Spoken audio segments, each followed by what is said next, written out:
नमस्ते पटना, राधे राधे, जय श्री कृष्णा। आइए, thank you so much.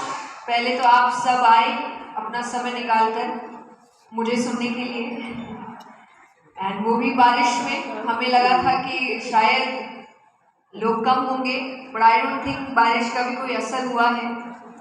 So thank you very much कि आप सब यहाँ पर आए। एंड अब आई वुड से कि जो भी खड़े हैं सभी बैठ जाएं,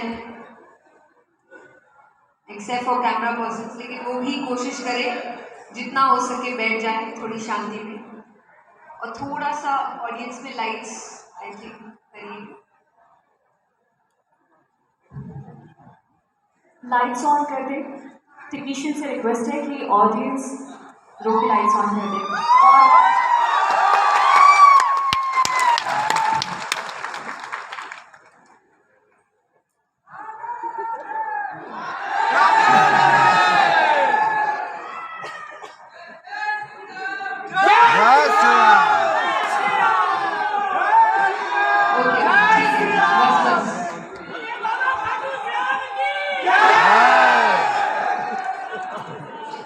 आइए चलिए। सो समय बर्बाद नहीं करते हैं और अपने टॉपिक पे चलते हैं, क्योंकि समय जितना है उतना ही समय मेरे पास भी है, आपके पास भी है, उसी में सारी बातें कंप्लीट करनी है। सो हमारा टॉपिक इज एक्चुअली कि वैल्यूज, आपका कल्चर कैसे आपको सक्सेसफुल बना सकते हैं। क्योंकि हमेशा हमें ऐसा लगता है कि वैल्यूज या कल्चर ये तो बहुत ही पुराने ज़माने की बात है। अगर आपको मॉडर्न बनना है तो शायद जो हमारे रिचुअल्स है, हमारा कल्चर है, हमारे वैल्यूज है, एथिक्स है, ये सारी चीज़ें इतनी मायने रखती नहीं है। बट आई थिंक अगर आप एक लॉन्ग टर्म सक्सेस की बात करते हैं, शॉर्टकट की सक्सेस की नहीं, तो तब आपके वैल्यूज, आपका कल्चर आपको जितना हेल्प कर सकता है उतना और कुछ भी आपको हेल्प नहीं कर सकता। क्योंकि मैं हमेशा कहती हूँ कि सक्सेसफुल होना इतना मुश्किल नहीं है। सक्सेसफुल हो बहुत लोग सकते हैं, सक्सेसफुल रहना मुश्किल है। कि आप सफल बन सकते हैं पर सफल रहना समय तक, काफी समय तक ये बड़ा मुश्किल है। और ये वैल्यूज आपका हेल्प कर सकते हैं। क्योंकि जैसा कहा जाता है कि चोर अपनी परछाई से भी डरता है, तो ऐसे सक्सेस का क्या फायदा कि वो मिलने के बाद भी आप डरे हुए हैं, क्योंकि आपको वैल्यूज के साथ वो नहीं मिली है। तो सबसे पहले सक्सेसफुल होना होता क्या है, क्योंकि सबके अपने अपने मायने हैं कि सफल होने का मतलब क्या होता है। कोई आंसर मुझे यहाँ से मिल सकता है? आपके हिसाब से सक्सेसफुल होना क्या है? 1 वर्ड में या 2 वर्ड्स में बताइए। हाँ, क्या बात है। और सफल कैसे बनाए, वही तो पूछ रहे हैं। सफलता क्या है आपके लिए, बताइए। संतोष, और जोर से। संघर्ष, और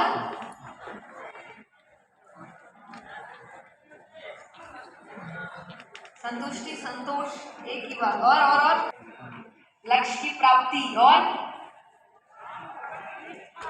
हाँ, सब इतने अच्छे अच्छे आंसर्स दे रहे हैं। नॉर्मल लाइफ में सबको पैसा, फेम, यही सब होता है। यहाँ आने के बाद इतने अच्छे आंसर्स कैसे आ रहे हैं? लाइफ में क्यों नहीं आते? हाँ, तब तो हम इतनी जल्दी हार मान जाते, तब तो ये नहीं सोचते। अब जिन्होंने संघर्ष कहा है, बट जब संघर्ष का सामना करना पड़ता है तब इतने स्ट्रेस में क्यों चले जाते हैं? जबकि हम जानते हैं संघर्ष के बिना सफलता नहीं मिल सकती। लेकिन फिर भी जब संघर्ष सामने आता है तो हम टूट जाते हैं। हमें ऐसा लगता है कि ये क्या हो गया हमारे साथ। एक तो सबसे बड़ी प्रॉब्लम है, हर किसी को लगता है सबसे ज्यादा गलत उसी के साथ हो रहा है। दुनिया में सबसे ज्यादा दुखी वही है, सबसे बड़ा पहाड़ उसी पे टूटा है। पर मैं हमेशा कहती हूँ कि जिस दिन प्रॉब्लम्स आए उस दिन एक बार ये समझ लेना कि आपके पास जो भी है वो किसी और की जिंदगी का सपना है कि बस इतना मिल जाए मुझे जो आपके पास ऑलरेडी है।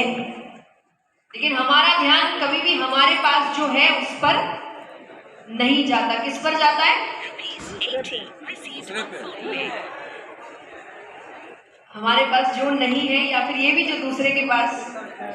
मैं हमेशा कहती हूँ कि एक बार ये कहानी मैंने पहले भी सुनाई है कि आज का इंसान सबसे ज्यादा दुखी इसीलिए नहीं है कि उसके पास कम है, वो इसीलिए दुखी है कि पड़ोस वाले के पास ज्यादा है।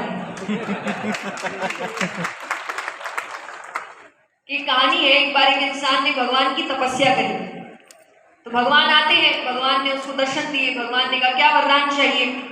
बोले वरदान ऐसा दीजिए कि मैं जब जब जो जो मांगू मुझे मिल जाए। तो भगवान कहते जनरली लोग एक बार का ही वरदान मांगते हैं, अब तुमने लाइफ टाइम मांग लिया तो इसके साइड इफेक्ट्स भी कुछ होंगे।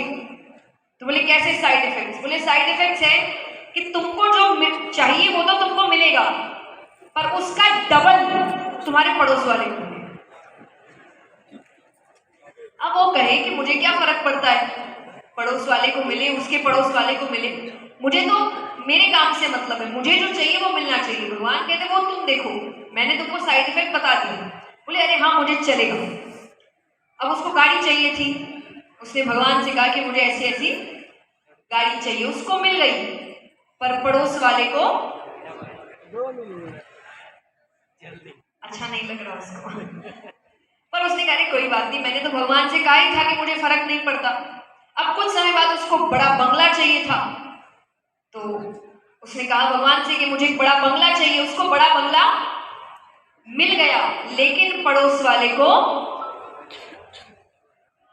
अब उसको बहुत बुरा लग रहा है। अब उसको ना अपनी गाड़ी दिख रही है, ना अपना बंगला दिख रहा है, उसको हर वक्त ये कि उसके पास क्यों है। अरे मुझे मिला है क्योंकि मैंने वरदान मांगा था, उसको क्यों मिल रहा है।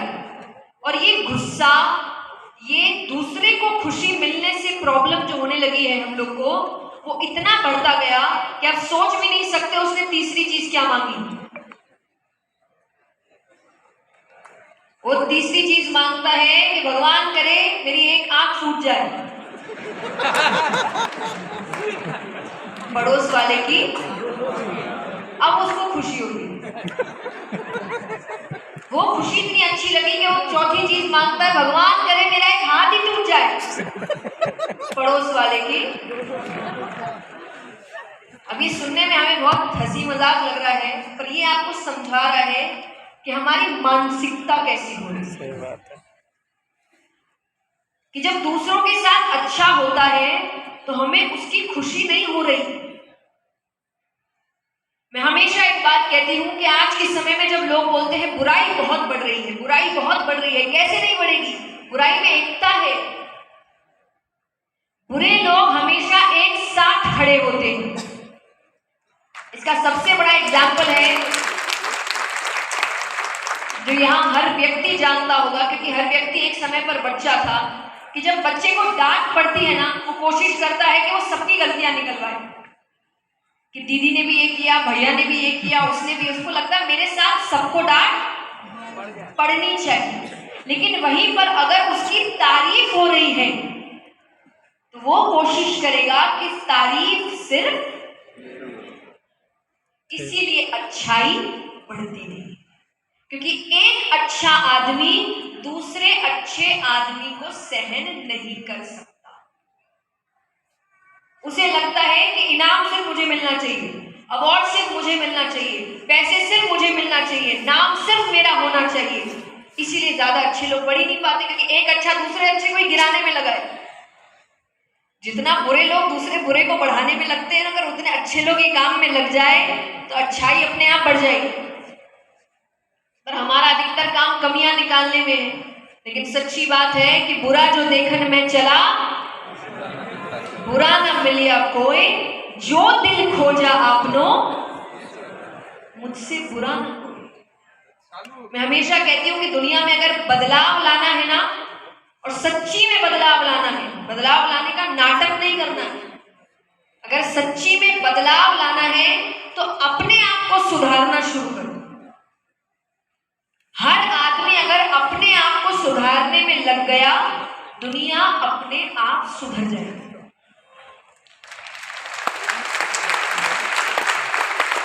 और बिना किसी नकारात्मकता के, क्योंकि कोई किसी की बुराई करने में लगा ही नहीं है, कोई किसी को नीचा दिखाने में लगा ही नहीं है, सब अपने आप को ठीक करने में लगे।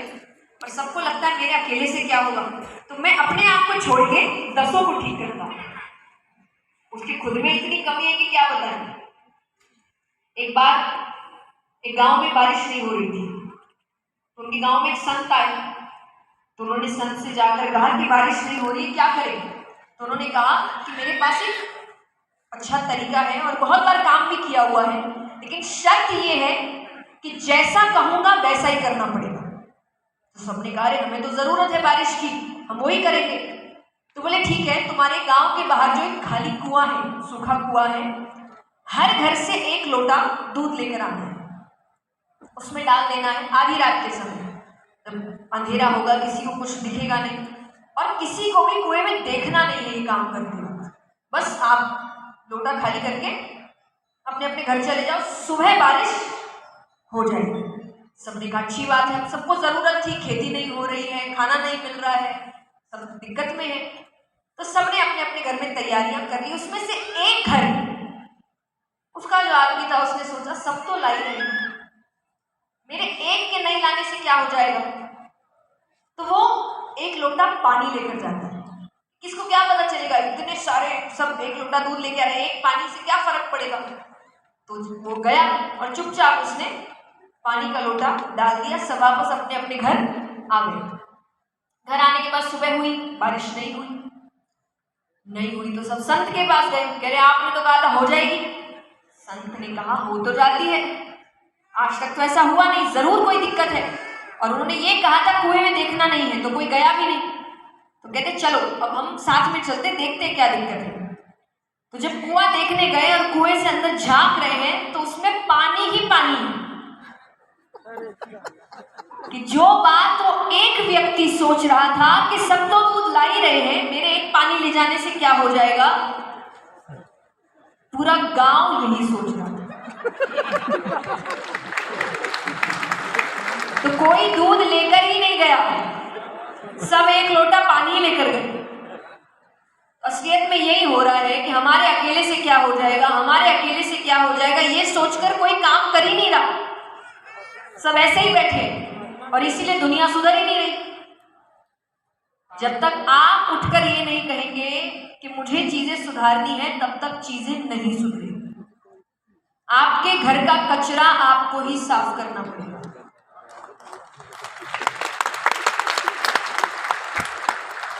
तो इसीलिए जब हम सफलता की बात करते हैं, तो सफलता सिर्फ मटेरियलिस्टिक सफलता नहीं होती। मैं हमेशा कहती हूं कि अगर आपके अच्छे स्वभाव के कारण, आपके काम के कारण, आपके विचारों के कारण किसी एक की भी जिंदगी में एक अच्छा बदलाव आता है, तो आप सफल हैं। मेरी जिंदगी में सफलता यही है, मेरा मोटिव यही है। तो आज जब हम टॉपिक शुरू कर रहे हैं, तो सबसे पहला पॉइंट ही ये है, क्योंकि यहाँ पर मैक्सिमम MBA स्टूडेंट्स बैठे हैं, BBA स्टूडेंट्स बैठे हैं, या जो स्टार्टअप करने की कोशिश कर रहे हैं और जो करनी भी चाहिए। आज जो बात बताई गई है कि जॉब ढूंढने की बजाय जॉब देने के लायक बनो, तभी आप देश में एक बदलाव ला सकते हैं। तो आपको एक मेंटालिटी चेंज करनी है कि हमें बड़ा बदलाव लाना है। तो उसका सबसे पहला पॉइंट ही है कि never start your business to earn money. कभी भी अपना बिजनेस ये सोचकर मत शुरू करो कि मुझे पैसे कमाने हैं। Start your business to make a difference, कि मुझे एक बदलाव लाना है। मनी बाय प्रोडक्ट है, मिलेगा ही मिलेगा। जब आप काम अच्छे से करते हैं, एक अच्छे इंटेंशन के साथ करते हैं, तो बदलाव आएगा और उसका फायदा भी आपको होगा। गीता जी में भगवान अर्जुन से एक बार भी ये नहीं कह रहे कि तुझे जीतना है। मैं हमेशा एक बात कहती हूँ, और ये शायद मेरी बातों में से मेरा सबसे पसंदीदा कोट है, कि भगवान ने जिंदगी कभी भी हार और जीत के लिए नहीं बनाई थी। उन्होंने हमेशा जिंदगी सीखने सीखने के लिए बनाई थी। It was always about learning. कभी भी हार जीत नहीं थी कि यहाँ जीतना है वहाँ हार, ये हमने बना दिया और इसीलिए ऊंच नीच ये चीजें हो